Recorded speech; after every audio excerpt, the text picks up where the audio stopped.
ကဲအားလုံးမင်္ဂလာပါ Make Money မြန်မာ YouTube Channel ကနေပြီးတော့ကြိုဆိုလိုက်ပါတယ်ကျွန်တော်ဒီနေ့မျှဝေပေးတော်မယ်တင်ခင်းတာကတော့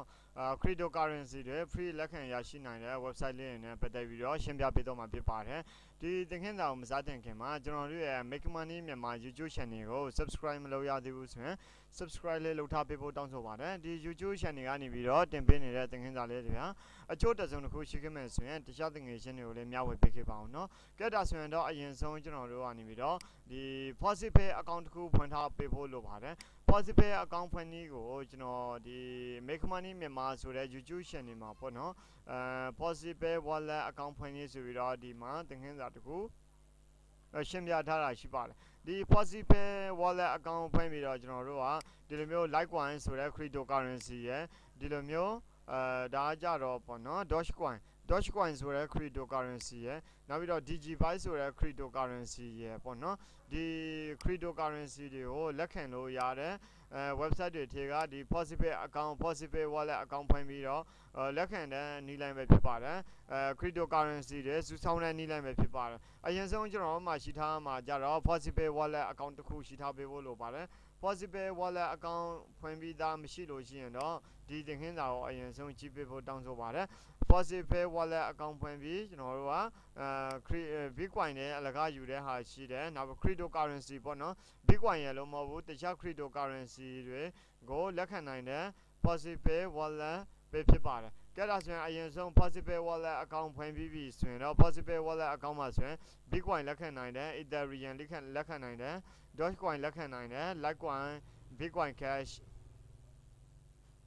Dogecoin Digibyte Twin Ethereum ရဲ့နောက်ပြီး Payola ရဲ့ Zcash ရဲ့ပေါ့နော်နောက်တော့ဒီဘက်မှာဆိုရင် Binance BEP20 ဆိုတဲ့ဟာလေးပေါ့နော် BNB ရဲ့ပေါ့နော်လက်ခံလို့ရပါတယ်ကဲဒါဆိုရင်တော့အခုကျွန်တော်တို့ကနေပြီးတော့ဒီ cryptocurrency တွေလက်ခံမှာဖြစ်တဲ့အတွက်အရင်ဆုံးပေါ့နော် Litecoin ကိုရှင်းပြမယ် Litecoin Faucet ကိုရှင်းပြမယ်နော်ဒီ web ဒီ link လေးတွေကိုလည်းကျွန်တော်ရဲ့ video description အောက်မှာထည့်ပေးထားမယ်အဲ့ဒီ link ကနေပြီးတော့တဆင်းဝင်ပြီးတော့ဒီအဲ့ဒီ link ကနေပြီးတော့တဆင်းဝင်ပြီးတော့ပေါ့နော်ဒီလိုမျိုးကျွန်တော်တို့က cryptocurrency တွေကိုလက်ခံရရှိနိုင်မှာဖြစ်ပါတယ်ကဲဒါဆိုရင်တော့အခုကျွန်တော်တို့ကဒီ Litecoin Faucet Litecoin လက်ခံမှာဖြစ်တဲ့အတွက် FaucetPay account ထဲကိုသွားမယ် Litecoin ကိုယူ Litecoin ရဲ့လိပ်စာယူမှာဖြစ်တဲ့အတွက် deposit ကိုဝင်မယ်deposit မှာဆိုရင် Litecoin ဆိုတာရှိတယ်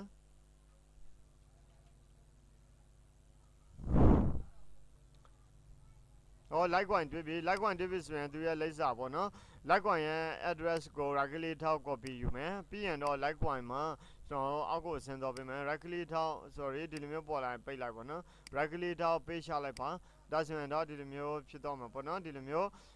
Litecoin ရဲ့ address ကိုကျွန်တော်တို့ကဒီLitecoin ပေးတဲ့ Faucet website မှာထည့်လိုက်မယ်ပြီးရင်တော့အမှန်ရှင်းမယ်အမှန်ရှင်းပြီးရင် get reward ကိုတစ်ချက်နှိပ်လိုက်ပါမယ်ကဲဒါဆိုရင်တော့ဒီနေရာမှာကျွန်တော်တို့ဒီအဝိုင်းလေတာပြီးတဲ့အထိကိုကျွန်တော်တို့ကစောင့်ပေးရမှာဖြစ်ပါတယ်ပြီးရင်တော့ကျွန်တော်တို့ဒီ Litecoin Faucet ကိုသူဘယ်လောက်ပေးတယ်ပေါ့နော်ဒါဆိုရင်ဒါလေးပေါ်တဲ့အထိကိုကျွန်တော်တို့စောင့်ပေးရမှာဖြစ်ပါတယ်ကဲဒါဆိုရင်တော့အခုဒီအောက်ဘက်ကိုကျွန်တော်ဆက်ဆင်းလိုက်မယ်အဲ့နေရာမှာသူကဒီ website ကြတော့ Litecoin က30ကနေ5000ထိပေးတယ်ပေါ့နော်ဒါပေမဲ့ကျွန်တော်ကဒီနေရာမှာ30 Satoshi was sent to you on FaucetPay.io ဆိုတဲ့နေရာမှာပေါ့နော်ဒါဆိုရင် Satoshi 30ရတော့ဖြစ်ပါတယ်နော်ကဲဒါဆိုရင်တော့ဒီလိုမျိုးရပြီဆိုရင်နောက်ထပ် website တစ်ခုကိုကျွန်တော်ဝင်မယ်ပေါ့နော်နောက်ထပ် website တစ်ခုဝင်ဖို့အတွက်အဲ့ website ကြတော့ Dogecoin နဲ့ free ပေးတဲ့ website ဖြစ်ပါတယ်နော် Dogecoin ကျွန်တော်တို့က Dogecoin လိပ်စာကိုဒီနေရာလေးမှာထည့်ပေးရမယ်ဒီထည့်ရမယ် link ကိုလည်းကျွန်တော်ရဲ့ video description အောက်မှာထည့်ပေးထားမှာဖြစ်ပါတယ်ဒါဆိုရင်တော့ဒီဘက်မှာရှိနေတဲ့ Dogecoin ကိုလက်ခံမှာဖြစ်တဲ့အတွက် FaucetPay ထဲဝင်တယ်FaucetPay ထဲမှာဝင်ခင်ကျွန်တော်တို့ကဒီ Litecoin 30ကိုသူပို့ပေးလိုက်ပြီလို့သူကအကြောင်းပြန်ထားပေးတာပေါ့နော်ဒါဆိုရင်တော့ Litecoin 30ကိုကျွန်တော်တို့ဒီ FaucetPay account ထဲမှာကြည့်မယ်မကြည့်ခင်မှာကျွန်တော်ကဒီ Dogecoin ဆိုတဲ့လိပ်စာကိုအရင်ယူထားလိုက်မယ်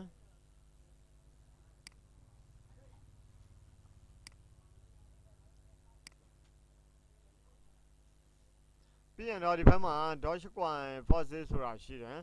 အဲ့ကိုမတော့ခင်ကျွန်တော်ကဒီ Dogecoin ရဲ့လိပ်စာကိုအရင်ယူထားမယ်ပြီးရင်တော့ dashboard ကိုလာမယ် user dashboard ထဲဝင်မယ်ပေါ့နော် user dashboard ထဲဝင်လိုက်တဲ့အခါမှာအခုနကကျွန်တော်တို့ကဒီနေရာမှာဆိုရင်no timer Faucet ဒါဆိုရင်14 date နဲ့ပေါ့နော် no timer Faucet hour coin ပေါ့နော်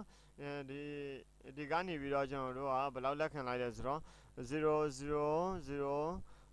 လုံး30 Litecoin STC ပေါ့နော်ဒီဘက်မှာဆိုရင် type က normal payment ဖြစ်ပါတယ်ဒီ date ကတော့ဒီနေ့ date ပေါ့နော်ဒီနေ့ date နဲ့နေပြီးတော့ Litecoin 006လုံး30ပေါ့နော် Litecoin ကိုကျွန်တော်တို့ရဲ့ FaucetPay wallet account တွေကိုထည့်ပေးလိုက်ပြီဖြစ်ပါတယ်ကဲဒါဆိုရင်တော့ပြီးရင်တော့ဒီ Dogecoin ထဲလာမယ် Dogecoin မှာလည်းဒီတိုင်းပဲ right click ထောင်းDogecoin မှာလည်း right click ထောင်းပြီးတော့ page ရှာပါမယ်ပြီးရင်တော့အမှန်ရှင်းပါမယ်အမှန်ရှင်းပြီးရင် gallery box ကိုတစ်ချက်နှိပ်ပါမယ်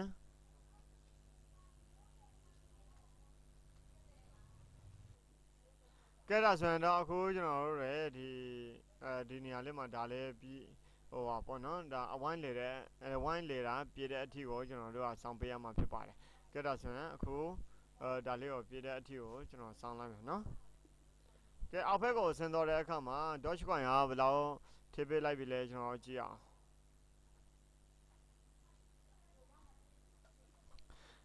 ကဲဒါဆိုရင်တော့ဒီ website ကနေပြီးတော့ပေါ့နော်ဒီ our coin doge ဆိုတဲ့ website ကနေပြီးတော့ကျွန်တော်တို့ရဲ့ FaucetPay account ထဲကို FaucetPay wallet account ထဲကိုဘယ်လောက်ထည့်ပေးထားပြီလဲဆိုတော့0.001855 doge ကိုamount ကိုပေါ့နော်ကျွန်တော်တို့ရဲ့ FaucetPay account ထဲကိုထည့်ပေးလိုက်ပြီဖြစ်ပါတယ်ဒါကြတော့ဘာ coin လဲဆိုတော့ Litecoinဒီဘက်က Litecoin ပေါ့နော်30 Satoshi ပေါ့နော်ဒီလောက် amount တစ်ခုကိုကျွန်တော်တို့ရဲ့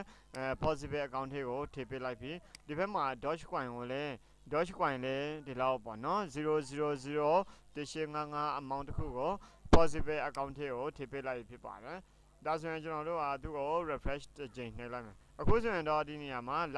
STC ပေါ့နော် Litecoin ပဲပေါ်သေးတယ် Litecoin ပဲပေါ်သေးတယ်ဆိုတော့ကျွန်တော်တို့က FaucetPay account ထဲမှာကျွန်တော်တို့တွေ Dogecoin ကိုမြင်အောင်ဖို့အတွက်ဒီ FaucetPay account မှာဒီ refresh ဆိုတဲ့ cloud ပေါ့နော်control ရဲ့ R ရဲ့ကိုနှိပ်လိုက်ပါနော် control ရဲ့ R ရဲ့ကိုနှိပ်လိုက်တဲ့အခါမှာဒီ Dogecoin website ကနေပြီးတော့ကျွန်တော်တို့ကိုပို့ထားတာကိုမြင်ရမှာဖြစ်ပါတယ်ဒါဆိုရင်1855 Dogecoin ကိုပို့ပြလိုက်ပြီဖြစ်ပါတယ်နော်ပထမတစ်ခုကြတော့ Litecoin ကဲဒါဆိုရင်တော့အခုကျွန်တော်ဒီ Litecoin ဘယ်လိုယူရလဲဆိုတဲ့နည်းလမ်းရယ်နောက်ပြီးတော့ Dogecoin ဘယ်လိုလက်ခံရတယ်ဆိုတဲ့နည်းလမ်းရယ်ကိုရှင်းပြထားပြီပေါ့နော်နောက်ထပ်တစ်ခုကကြတော့ Digibyte ဆိုတဲ့Digibyte ပေါ့နော်Digibyte လို့လည်းခေါ်တယ် Digibyte လို့လည်းခေါ်တယ် Digibyte coin ပေါ့နော် Digibyte coin ကိုလက်ခံမယ်ပေါ့နော်ဒါဆိုရင်တော့ Digibyte လက်ခံမှာဖြစ်တဲ့အတွက်ဒီ FaucetPay wallet account ကခေါ်FaucetPay wallet account ကDigibyte လက်ခံနိုင်စွမ်းရှိတာပေါ့နော်Digibyteဆိုတဲ့ cryptocurrency ကိုသူကလက်ခံလာပေါ့နော်လက်ခံပါတယ် Digibyte ဆိုတဲ့ဒီမှာပေါ့နော်ကျွန်တော်လည်းဒီမှာ Digibyte တော်တော်လေးရနေဖြစ်ပါတယ်005272447ပေါ့နော်ဒီလောက် amount ကိုကျွန်တော်ရနေဖြစ်ပါတယ်ကဲဒါဆိုရင်တော့ဒီ website ကနေပြီးတော့ကျွန်တော်က Digibyte လက်ခံမှာဖြစ်တဲ့အတွက်ပေါ့နော် Digibyte လက်ခံမှာဖြစ်တဲ့အတွက်Digibyte လက်ခံမှာဖြစ်တဲ့အတွက်ကျွန်တော်ဒီ FaucetPay wallet ထဲက deposit ထဲဝင်မယ်deposit ထဲဝင်ပြီးရင် Digibyte coin ပေါ့နော် Digibyte coin DGB ရဲ့ address ကို right click ထောက် copy ယူပြီးရင်ဒီဘက်လာမယ်ပေါ့နော်ဒီဘက်လာပြီးရင်ကျွန်တော်ဒီနေရာလေးမှာဒီလိပ်စာထည့်ရမယ့်နေရာမှာ right click ထောက် paste ရှာပေါ့နော် paste ရှာပြီးရင်အမှန်ရှင်းလိုက်ပေါ့နော်အမှန်ရှင်းပြီးတဲ့နောက်ပိုင်းမှာ gallery box ကိုတစ်ချက်နှိပ်လိုက်ပါ gallery box ကိုတစ်ချက်နှိပ်တဲ့အခါမှာသူဒီဘက်မှာသူပြောထားတာရှိတယ်သူ amount တစ်ခုကိုသူပြောထားပေါ့နော်ဒီ amount ကိုသူကထည့်ပေးမယ်ပေါ့နော်တက်တာဆိုရင်ခဏလေးစောင့်လိုက်နော်ဒီဘက်မှာစာတွေပေါ်တဲ့အထိဒါကြတော့ Digibyte Faucet ဖြစ်ပါတယ်နော် Digibyte Faucet ကဲဒီဘက်မှာဆိုရင်တော့ Dogecoin Faucet နော် ဒါကြတော့ Dogecoin Faucet ဖြစ်ပါတယ်ဒီမှာမှာပေါ့နော်ဒါ Dogecoin ကိုလည်းကျွန်တော်လက်ခံပြီးသွားပြီပြီးရင်ဒီဘက်မှာ Digibyte ပေါ့နော် Digibyte ကအခုလုံးနေဒါမိုင်းနေတာပေါ့နော်ဒီဘက်မှာဆိုရင် ဒါကြတော့ Litecoin STC ဒါကြတော့ Litecoin Faucet Litecoin Faucet ရဲ့ Dogecoin Faucet ရဲ့ကကျွန်တော်ရှင်းပြထားပြီးဒီထဲမှာကြတော့ဒီထဲမှာကြတော့အခုDigibyte Faucet ပေါ့နော် Digibyte Faucet ဒါလည်းပြည့်တဲ့အထိကိုခဏလေးစောင့်ပေးလိုက်ပါနော်သူဒီမှာ DGB ဘယ်လောက်ပေးလဲဆိုတော့ Satoshi 90ရာ1000သိမ့်ပေးတယ်ပေါ့နော်every 0 minute ဒါမဲ့သူဒီအထဲမှာဒီလောက်ဖြစ်ရှင်လေးဖြစ်မယ်သူထက်နေရှင်လေးနေမှာပေါ့နော်ဒါဆိုရင်တော့ဒီမှာနောက်ထပ်တစ်ဆင်းသူဝင်ခိုင်းတယ်နော်ဒါလေးကိုလည်းကျွန်တော်တို့ကခဏလေးစောင့်ပေးလိုက်ပါနော်ဒါဒီအထဲမှာအမှန်ရှင်းမယ်အမှန်ရှိပြီးရင်ဒီနေရာမှာအမှန်ရှိပြပြီးဆိုရင် Gary Wall ကိုကလစ်တစ်ချက်နှိပ်လိုက်ပါ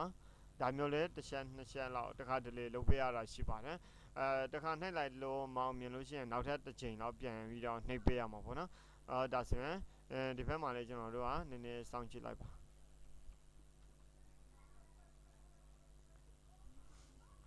ကဲဒါဆိုရင်တော့ဒီ Digibyte ထဲကိုဘယ်လောက်ပို့လိုက်ပြီလဲဆိုတော့90ရာ1000သိန်းthe thing Satoshi was sent to you on FaucetPay.io သူထည့်ပေးလိုက်ပြီဖြစ်ပါတယ်ကြည့်ဒါဆိုရင်တော့အခုကျွန်တော်တို့ကဒီဘက်မှာရောဒီဘက်မှာရောဒါကြတော့ Digibyte ပေါ့နော်ဒါကြတော့ Dogecoin ဒါကြတော့ Litecoin အဲ့ဒီ၃မျိုးလုံးကိုကျွန်တော်တို့ကလက်ခံပြီးသွားရင်ဒါဆိုရင်တော့ဒီ FaucetPay ထဲမှာ user dashboard ထဲကိုလာပါမယ် user dashboard ထဲရောက်တဲ့အခါမှာအခုကျွန်တော်တို့ကဒီဘက်မှာဆိုရင် DGB တသိန်း Satoshi ကိုထည့်ပေးလိုက်ပြီဖြစ်ပါတယ်ဒါဆိုရင်တော့ DGB ဘယ်လောက်ဖြစ်သွားပြီလဲကျွန်တော်ဒီဘက်မှာကြည့်လို့ရတယ်ပေါ့နော်DGB ဒီဘက်မှာဒီလောက်ရသွားပြီဒီလောက်အမောင်းကိုရသွားပြီပေါ့နော်ကဲဒါဆိုရင်တော့ကျွန်တော်တို့ကဒီဗီဒီယိုသင်ခန်းစာထဲမှာ Litecoin ဘယ်လိုမျိုးလက်ခံရမလဲဆိုတဲ့အကြောင်းအရာရယ်နောက်ပြီးတော့ Dogecoin ဘယ်လိုလက်ခံရမလဲဆိုတဲ့အကြောင်းအရာရယ်နောက်ပြီးတော့ Digibyte ကိုဘယ်လိုမျိုးလက်ခံရမလဲဆိုတဲ့အကြောင်းအရာရယ်ပေါ့နော်ဒါ cryptocurrency ၃မျိုးကိုလက်ခံတဲ့နည်းလမ်းလေးပဲဖြစ်ပါတယ်ကဲကျွန်တော်တို့ကနောက်တစ်ချိန်ပြန်ပြီးတော့နောက်တစ်ချိန်ပြန်ပြီးတော့ mine လို့ရတယ်နောက်တစ်ချိန်ပြန်ပြီးတော့ gain လို့ရမလားမရဘူးလားကျွန်တော်တို့ကြည့်ရအောင်ဒီ Litecoin ဖက်ကိုလာမယ်ပေါ့နော် Litecoin ကိုလာပြီးရင်ကျွန်တော် refresh နှိပ်လိုက်ပါမယ် refresh နှိပ်လိုက်တဲ့အခါမှာဒီနေရာမှာ continue ကိုတစ်ချိန်ထပ်နှိပ်ပေးရမှာပေါ့နော်ဒါဆိုရင်ဒီဘက်မှာဆိုရင်ဒါသူအလုံးစားလုံးနေပြီဖြစ်ပါတယ်ကဲဒီလိုမျိုးထပ်ပေါ်လာပြီဆိုရင်ကျွန်တော်တို့ဒီဘက်မှာဆိုရင်သူပြောထားတာ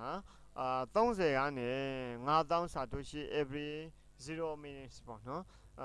တစ်ခေါက်ပြည့်တစ်ခေါက်ထပ်လုံးနေလို့ရတယ်ဆိုတော့ပုံစံမျိုးဖြစ်တယ်ဒါဆိုရင်တော့ကျွန်တော်ပထမတစ်ခေါက်လုပ်ပြီးသွားရင်ဒုတိယတစ်ချိန်ပေါ့နော်ဒီဒုတိယတစ်ချိန်ကျွန်တော်ဒီ Litecoin ကိုလက်ခံပြမယ်ဒါပထမ Litecoin ကကျွန်တော်30ဒီမှာပေါ့နော်30လက်ခံထားတယ်အခုနောက်တစ်ချိန်လက်ခံမှာဖြစ်တဲ့အတွက်သူရဲ့ဒါကြတော့ဒီ Litecoin ရဲ့လိပ်စာပေါ့နော်ဒီဘက်မှာဆိုရင်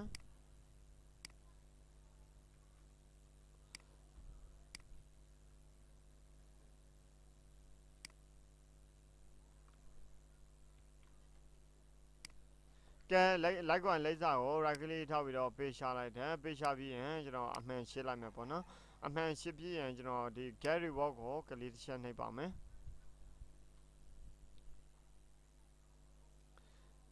ကဲဒါဆိုရင်တော့အခုဒီ Litecoin တွေလက်ခံရင်မယ်link ကိုလည်းကျွန်တော်ရဲ့ video description အောက်မှာထည့်ပေးမှာဖြစ်တဲ့အတွက်ကျွန်တော်ဒီဘက်မှာမှတ်ထားတာဖြစ်ပါတယ်ပြီးရင် Dogecoin ကိုလည်းဒီတိုင်းမှတ်ထားပေးမှာပေါ့နော်ဒါဆိုရင်တော့ကျွန်တော်တို့ဒီ Litecoin ဘယ်လောက်ရပြီလဲကျွန်တော်ကြည့်အောင်နောက်ထပ်တစ်ချိန်သူကထပ်ပေးပြီလားကျွန်တော်ကြည့်အောင်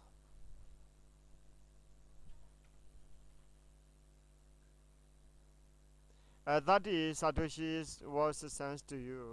ဒါဆိုရင်ဒီဘက်ကိုလာမယ်သူ့ကို refresh လုပ်လိုက်မယ်ပေါ့နော် refresh လုပ်ပြီးရင်အောက်မှာကြည့်အောင်နောက်ထပ်တစ်ချိန်ပထမကျွန်တော်30ယူထားတာရှိတယ်ပြီးမှပဲ Doge Faucet ရယ် Digibyte Faucet ရယ်အခုကဒီ Litecoin STC နောက်ထပ် 0.6လုံး30ပေါ့နော်0.6လုံး30 Litecoin ကို amount တစ်ခုကိုကျွန်တော်တို့ကနောက်ထပ်တစ်ကြိမ်ပြန်လက်ခံရရှိပြီဖြစ်ပါတယ်ဒီနီလန်အတိုင်းပေါ့နော်ကျွန်တော်တို့လိုသလောက်ကိုကျွန်တော်တို့ဒီတိုင်းပေါ့နော်ကြော်ညာတွေကြီးလိုက်လှုပ်လိုက်ကြော်ညာတွေကြီးလိုက်စာတူးရှိတွေလက်ခံလိုက်ကြော်ညာတွေကြီးလိုက်ဒီလိုမျိုးLitecoin တွေလက်ခံလိုက် Dogecoin တွေလက်ခံလိုက်Digibyte တွေလက်ခံနိုင်ရပါစေလို့ကျွန်တော်အနေနဲ့ဆုတောင်းပါတယ်အားလုံးပဲကျေးဇူးတင်ပါတယ်ဒီ link လေးတွေကိုလည်းကျွန်တော်ရဲ့ video description အောက်မှာထည့်ပေးသွားမှာဖြစ်ပါတယ်နောက်ထပ် video သင်ခန်းစာဖိုင်မှာပြန်လည်ဆုံတွေ့ရပါမယ်ခင်ဗျာ